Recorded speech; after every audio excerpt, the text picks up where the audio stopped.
அஸ்ஸலாமு அலைக்கும். Hi friends, இது வந்துட்டு ரேண்டமாக ஒரு நாள் மதியமாக எடுத்த விலாகு. அன்னைக்கு என்னோடய குக்கிங் ரொட்டீன் எப்படி இருந்துச்சுன்னு சொல்லிட்டு வீடியோக்குள்ளே போய் பார்க்கலாம். அன்றைக்கி வந்துட்டு வீட்டில் இட்லி மாவு தீர்ந்து போச்சு. சரி, அரிசி உளுந்து ஊற வைக்கலான்னு சொல்லிட்டு எல்லாத்தையும் எடுத்து வச்சுக்கிட்டு இருந்தேன்.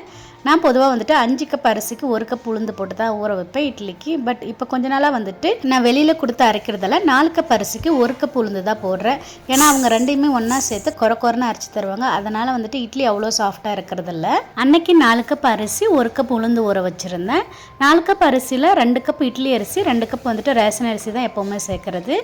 அப்புறம் அது கூட வந்துட்டு கொஞ்சமாக வெந்தயமும் சேர்த்துக்கிட்டேன், 1 ஸ்பூன் அளவுக்கு. ரெண்டையுமே வந்துட்டு நல்லா க்ளீன் பண்ணிவிட்டு ஒரு 4 மணி நேரம் போல் வந்துட்டு ஊற வச்சுக்கிட்டேன். அன்றைக்கி வந்துட்டு அப்பா இல்லாததால் எனக்கும் டைம் இல்லாததால் நான் வெளியில் அரைக்க போல் வீட்டில் தான் அரைச்சிருந்தேன்.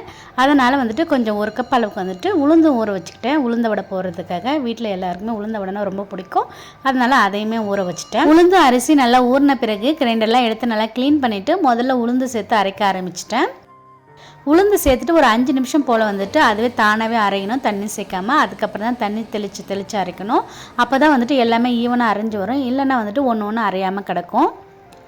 நல்லா தேவையான அளவுக்கு தண்ணி சேர்த்துட்டு ஒரு 25 மினிட்ஸ் போல் வந்துட்டு அரைச்சி எடுத்துக்கிட்டேன். நான் சேர்த்த உளுந்து வந்துட்டு கொஞ்சம் கம்மிங்கிறதால 25 நிமிஷத்தில் நல்லா அரைஞ்சி வந்துருச்சு. அதுக்கு இடையில வந்துட்டு அப்பப்போ மஞ்சிச்சா இல்லையான்னு சொல்லிட்டு செக் பண்ணிகிட்டே இருந்தேன். நல்லா மஞ்ச பிறகு வந்துட்டு வேறு பாத்திரத்தில் எடுத்து வச்சுக்கிட்டு ஊற வச்ச அரிசியும் வந்துட்டு சேர்த்து நல்லா ஒரு 15 மினிட்ஸ் போல் அரைச்சி எடுத்துக்கிட்டேன் திருன்னு.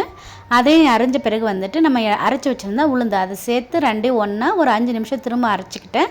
உப்பு போடாமல் வந்து அரைச்சிக்கிட்டேன், ரெண்டு மிக்ஸ் ஆகிறதுக்காக. நான் எடுத்திருந்த அளவு வந்துட்டு 1 கிலோ அளவு அப்படிங்கிறதால ஒன்றா சேர்த்து அரைச்சிக்கிட்டேன். நீங்கள் கொஞ்சம் அதிகமாக எடுத்துருந்தீங்கன்னா தனியாக எடுத்துகிட்டு அதுக்கப்புறம் மிக்ஸ் பண்ணிக்கலாம் கையால். அதுக்கப்புறம் முக்கியமாக வந்துட்டு உளுந்து அரிசி 2 அரைக்கும் போது வந்துட்டு நான் ஊற வச்ச தண்ணியை வந்து சேர்க்கல, அதை ஊற்றிட்டு புது தண்ணி தான் சேர்த்து அரைச்சேன்.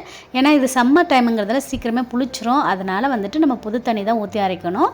வேணும்னா இந்த டிப்ஸ் வந்துட்டு ஃபாலோ பண்ணி பாருங்கள். அதுக்கப்புறம் மெதுவடைக்கு உளுந்து ஊற வச்சிருந்தாலும் அதையும் சேர்த்து நல்லா அரைச்சிட்டு அதுக்கப்புறம் கிரைண்டர்லாம் எடுத்து ஊற போட்டுட்டு அப்புறம் அந்த செவுறு அந்த பக்கத்தெல்லாம் நல்லா மாவு அரைச்சிருந்துச்சு, அதெல்லாம் நல்லா தண்ணி வச்சு தொடச்சிட்டு அப்புறம் கிரைண்டருமே நல்லா க்ளீன் பண்ணிவிட்டு காய வச்சுட்டு நல்லா காஞ்ச பிறகு வந்துட்டு ஈவினிங் ஒர்க்கில் எடுத்து உள்ளே வச்சிடலாம் அப்படின்னு சொல்லிட்டு எல்லா வேலையுமே முடிச்சுட்டு சரி ஈவினிங் வந்துட்டு நல்லா ரெஃப்ரெஷ் ஆகிட்டு டீ போட்டு குடிக்கலான்னு சொல்லிட்டு ஒரு ஈவினிங் ஒர்க்கில் நல்லா டீ போட்டு குடிச்சிட்டு நம்ம உளுந்த வடை ஊற வச்சுருந்தால அதில் பாதி மாவு எடுத்து உளுந்த வடை போட்டிருந்தேன், மீதி எடுத்து ஃப்ரிட்ஜில் எடுத்து வச்சுட்டேன் நாளைக்கு செய்யலாம் அப்படின்றதால. ஈவினிங் டீ எல்லாம் குடிச்சிட்டு அப்புறம் இட்லிக்கு மாவு வந்துட்டு தேவையான அளவுக்கு மட்டும் எடுத்து வந்துட்டு கரைச்சி வச்சுருந்தேன். மீதி எடுத்து ஃப்ரிட்ஜில் தான் வைப்பேன்.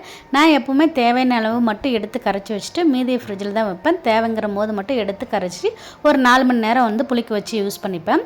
அன்னைக்கு இட்லி வந்துட்டு எனக்கு குட்டிக்கு மட்டும் அப்படிங்கிறதால கொஞ்சமாக தான் மாவு எடுத்திருந்தேன். அப்புறம் தேவையான அளவுக்கு உப்பு தண்ணி சேர்த்து நல்லா கரைச்சி வச்சுட்டேன்.